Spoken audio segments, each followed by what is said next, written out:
suis ingénieur, urbaniste, je suis chercheur aussi à l'université de Nanterre.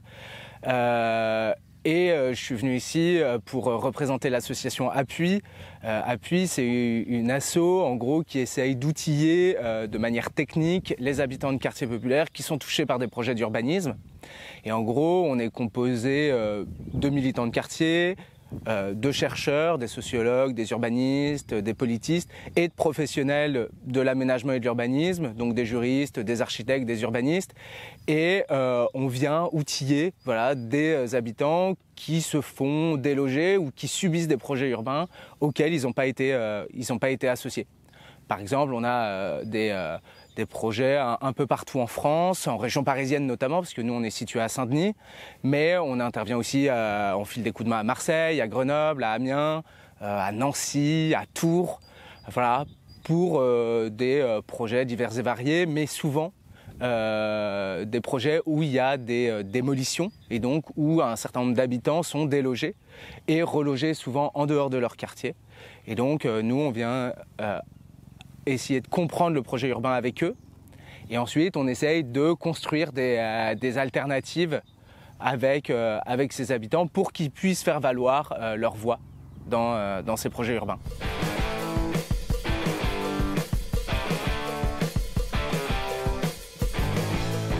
Au sein de l'association, nous, aujourd'hui, on était très appui aux luttes locales, de mobilisation. Voilà, on était très localiste d'une certaine manière. Et là, de plus en plus, en fait, on se rend compte que les projets urbains qui nous concernent, on arrive à faire des toutes petites victoires parfois, mais qu'en fait, il faut changer d'échelle pour arriver à avoir des victoires un peu plus grosses. Je pense aux projets là, qui nous concernent, qui sont surtout des projets de rénovation urbaine. En fait, c'est l'État qui définit le fait qu'il faut démolir un tiers des logements dans les quartiers populaires. Et en fait, si on veut changer ça, il faut qu'on change la loi. Et donc notre ambition, c'est d'arriver à faire ces transformations à l'échelle nationale. Mais c'est pas le faire nous en tant qu'association, c'est toujours continuer à soutenir des collectifs locaux pour que eux arrivent à le porter. Et voilà, et c'est peut-être ça notre plus grande ambition. Et peut-être que l'ambition, c'est qu'à la fin de la décennie, en fait, on n'ait plus besoin d'exister parce qu'en fait, on fera différemment ces projets urbains. Il y aura plus de questions de démocratiser ces projets, mais ils seront déjà construits avec les habitants des quartiers qui sont concernés.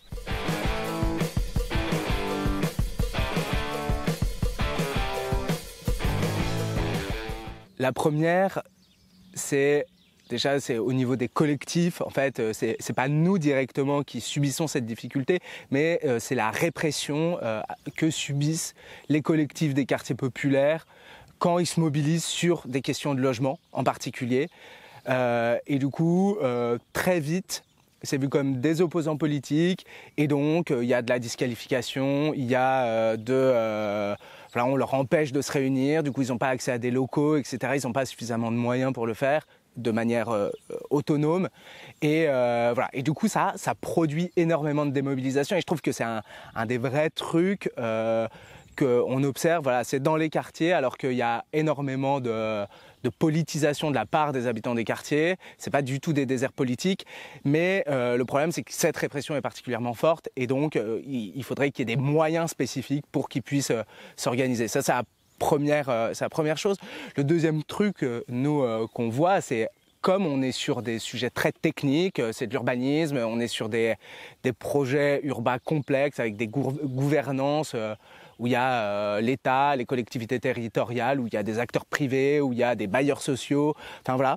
Et en fait, comme c'est des objets très techniques, très vite, en fait, les gens lâchent prise et du coup se démobilisent ou même osent même pas espérer envisager se mobiliser ou lutter pour ces sujets-là. Et du coup, il y a un enjeu aussi pour notre part d'arriver à clarifier en fait quels sont ces objets, à la fois de faire des exercices de pédagogie et en même temps aussi de communiquer auprès, de nos financeurs, des pouvoirs publics, pour prouver en fait que notre action elle est indispensable en fait et qu'il y a des liens entre des experts entre guillemets et des citoyens peut-être moins experts qui est indispensable, et c'est dans cet échange en gros de savoir qu'en fait qu'on réussit à construire des mobilisations. Et peut-être le troisième problème, nous, auquel on est confrontés, c'est le problème vraiment des financements et des moyens qui nous permettent d'avoir une action un peu durable. Et je pense en particulier pour avoir des profils qui sortent un peu du lot. Chez Appui, on se bat pour avoir une représentation des différents segments de la société qui nous compose, enfin des différents groupes qui nous composent. Et donc on est constitué d'un tiers de militants de quartier, un tiers de professionnels de l'urbanisme, grosso modo, et un tiers de chercheurs. Ces 3 collèges qui sont présents dans notre conseil d'administration, on essaye aussi de les avoir présents dans les salariés. Parce qu'on pense en fait que c'est aussi indispensable de salarier des habitants de quartiers populaires. Le problème, c'est que c'est hyper simple, par exemple pour financer mon poste. C'est très simple, j'ai un bac+8, je suis engagé, voilà, je coche toutes les cases en fait pour obtenir des financements, et voilà. Alors que mon collègue qui a lui d'autres compétences, avec un réseau dans les quartiers qui est hyper fort, qui fait tout un travail de terrain, sans qui en fait notre action elle aurait aucun sens, et ben lui par contre on galère à trouver des financements parce que il n'a pas des compétences qui sont valorisés par nos financeurs. Et du coup, ça, c'est assez terrible. Et donc, ça, c'est une des grosses limites, c'est de dire comment, en fait, ces profils-là, qui sont incroyables, sans qui on ne pourrait rien faire, on arrive à les financer. Et du coup, c'est peut-être une des opportunités, une des possibilités qu'on pourrait avoir, ce serait en fait, de trouver des modalités de financement qui soient plus sur projet, mais qui soient aussi qu'on finance en fait des personnalités pour ce qu'ils sont, pour ce qu'ils apportent, et du coup qui font en fait ces structures, parce qu'on est dans des structures associatives toutes petites, hein, on est 3 salariés, et ben il faudrait arriver à du coup avoir des financements structurels qui nous permettent de plus poser la question en fait des financements.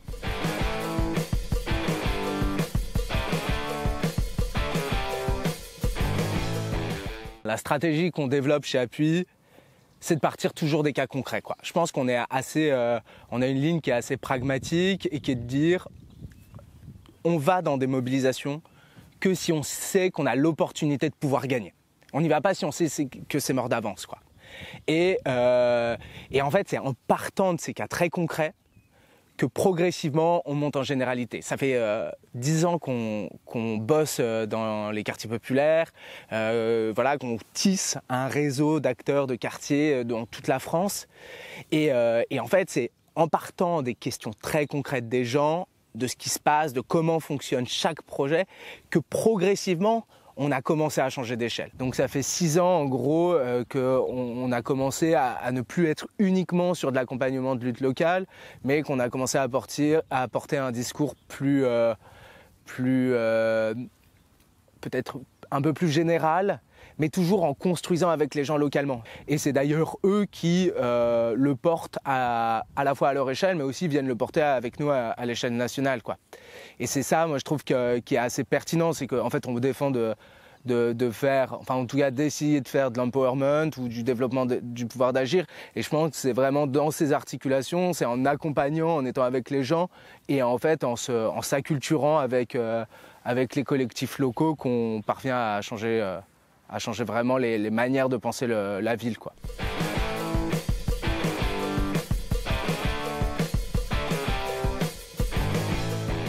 Nous, nos ennemis, entre guillemets, ou en tout cas les gens à qui on s'oppose ou à qui on s'oppose avec les collectifs locaux, c'est globalement les collectivités territoriales, les bailleurs sociaux, etc. Et donc, on a comme principe d'être dans un conflit positif, quoi. On considère que le conflit, il est important quand il est structuré, quand il est cadré, et du coup qu'on en fait des espaces aussi de démocratique, de débat d'idées. On pense que du coup le conflit, il est nécessaire et il est important, et du coup pour pouvoir être dans une posture conflictuelle, du coup à la fois de pouvoir manifester, de pouvoir voilà, avoir des actions assez peut-être relativement radicales, mais on pense que ces actions radicales, elles doivent s'associer à des espaces de débat, de délibération, de débat démocratique, etc.